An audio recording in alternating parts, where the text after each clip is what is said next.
Maraming salamat, Tatay Digong Rodrigo Duterte. Ikaw ay isang dakila para sa amin, ika'y bayani.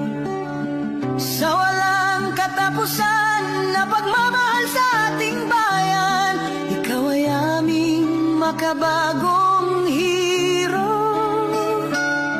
Sapagkat ipinagtatanggol mo ang mamamayang Pilipino.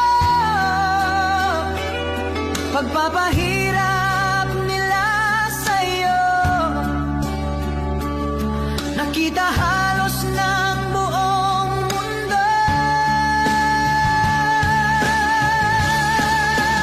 Tatay Digong Rodrigo Duterte, salamat sa iyong kabutihan.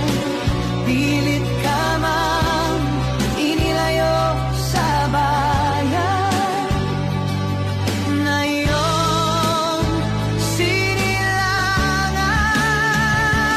Ang laban na naiwan mo ay laban na ngayon ng totoong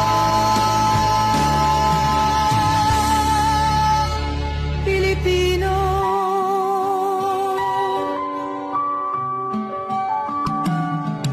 Sinubukan mong linisin ang ating bansang Pilipinas. Napahina mo ang droga at talamak na korupsyon sa bansa. Siningil mo ang mga oligarko, tinanggal mga kurap na politiko, gumawa ng mga infrastructure, pinaayos ang agrikulture, tinaas ang sweldo